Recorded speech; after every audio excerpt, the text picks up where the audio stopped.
കുന്നിൻ ചെരുവിലെ താമസം വീട്ടിലെത്താൻ നല്ല വഴിയില്ല. ദുരിതത്തിലായ തിരുവനന്തപുരം കുഴിവിള ഇരിപ്പിൽ കോളനി നിവാസികൾ മിച്ചഭൂമിയിൽ കുടിൽ കെട്ടി സൂചനാ സമരം നടത്തി. പഴയ കുന്നുമ്മേൽ പഞ്ചായത്തിലെ മഹാദേവേശ്വരം വാർഡിൽ കുഴിവിള ഇരപ്പിൽ പട്ടികജാതി കോളനിയിലെ ജനങ്ങളാണ് മിച്ചഭൂമി കയ്യേറി കുടിൽ കെട്ടിയത്. കോളനിയിൽ 30-ലധികം പട്ടികജാതി കുടുംബങ്ങളുണ്ട്. കുന്നിന്റെ ചെരുവിലാണ് ഇവർ താമസിക്കുന്നത്. ഇവർക്ക് നടന്നുപോകാൻ പാകത്തിനുള്ള വഴികളില്ല. ഇതിനു പുറമെ മണ്ണിടിച്ചിൽ ഭീഷണിയും നിലനിൽക്കുന്നു. 3-4 സെന്റ് ഭൂമികളിലാണ് പല വീടുകളും നിൽക്കുന്നത്.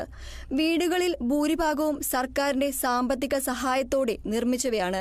മഴക്കാലത്ത് ഭീതിയോടെയാണ് പല വീടുകളിലും കുട്ടികളുമായി കോളനി നിവാസികൾ കഴിയുന്നത്. നടപടി വേണമെന്നും മണ്ണിടിച്ചിൽ ഒഴിവാക്കാൻ നടപടി സ്വീകരിക്കണമെന്നും അധികൃതരോട് പലകുറി ആവശ്യപ്പെട്ടിട്ടുണ്ടെങ്കിലും നടപടി ഉണ്ടായിട്ടില്ല. അധികൃതരുടെ അനാസ്ഥയിൽ പ്രതിഷേധിച്ചാണ് മിച്ചഭൂമി കയ്യേറി കുടിൽ കെട്ടിയതെന്ന് കോളനി നിവാസികൾ പറഞ്ഞു.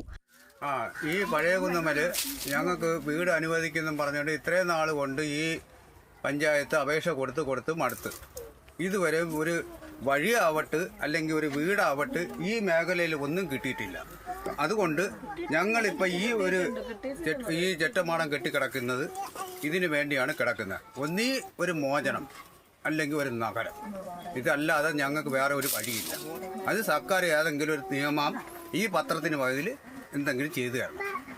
അധികൃതർ അനുഭാവപൂർവ്വം പരാതി പരിഹരിച്ചില്ലെങ്കിൽ കൂടുതൽ കുടിലുകൾ കെട്ടി മിച്ചഭൂമിയിൽ സ്ഥിരതാമസമാക്കുമെന്ന് കോളനിവാസികൾ മുന്നറിയിപ്പ് നൽകി. Kerala vision news, Thiruvananthapuram.